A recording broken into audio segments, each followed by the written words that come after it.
আমার বন্ধু সংখ্যা অনেক বেশি।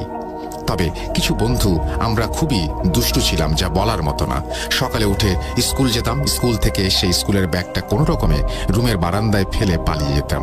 খেলার মাঠে নয়তোবা কোনোদিন পুকুরের পাড়ে চলে যেতাম। সারাদিন খেলতাম আর বাগানের ফল দেখে রাখতাম। সারাদিনের ছুটোছুটি ক্লান্ত শরীর নিয়ে বাসায় ভয়ে ভয়ে যেতাম, কেউ যেন না দেখে। বাসায় গিয়ে কিছু খেয়ে শুয়ে পড়তাম, খুব উচ্চস্বরে বই পড়তাম। মা পড়া শুনে আর কিছুই বলতো না। তখন আমরা এসএসসি দেব। কিছু বন্ধুর নাম তো বলতেই হয়, জসিমুল, চানমিয়া, তাজমুল, আনোয়ার। একটা কথা বলে রাখি, আমার বন্ধুদের মধ্যে চানমিয়া ও তাজমুল তুলা রাশি ছিল। আমরা এই কজন বন্ধু খুব দুরন্ত পাখির মতো ছিলাম।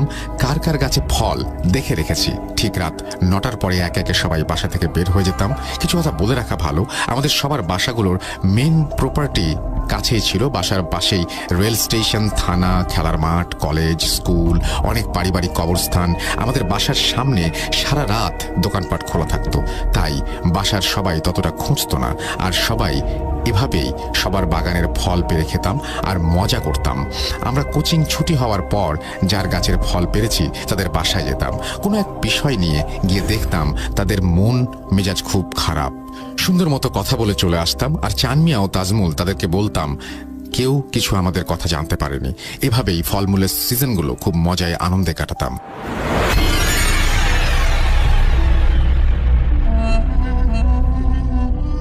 শুক্রবার জুমার নামাজ শেষ করে আমি এবং আনোয়ার হাঁটতে হাঁটতে আমাদের বাসার প্রায় 2 থেকে 3 কিলোমিটার দূরে দেখতে যাই যে কার বাগানে ফল আছে। দেখি তাজমুলের মামার বাড়ির পাশে পারিবারিক কবরস্থান, তার পাশেই অনেক পুরনো কাঁঠাল গাছ, আম গাছ। অনেক বড় বড় কাঁঠাল, প্রায় এক একটা কাঁঠালের ওজন 10 থেকে 15 কেজি হবে, যেটাকে আমরা খাজা কাঁঠাল বলে থাকি। সবাই বিকেলে একসাথে হয়ে বললাম যে আজকে রাতে সেখানে আমরা যাব। বাট তাজমুল কোনো কিছুতে রাজি হচ্ছে না, কারণ তার মামার বাড়ির পাশে। তাই অনেক কিছু বলার পরে সে রাজি হয়ে যায়। ঠিক যেমন কথা তেমন কাজ।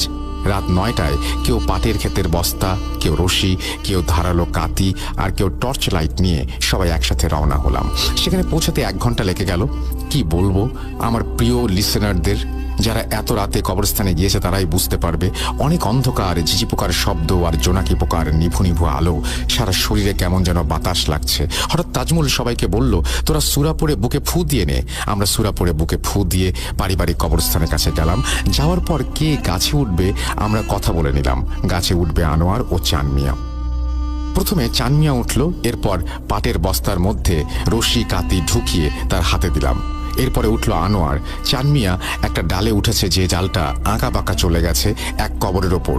সে ডালে অনেক বড় বড় কাঁঠাল, আর নিচ থেকে লাইট মেরে বলছি, আর এই দিকে আসবি না।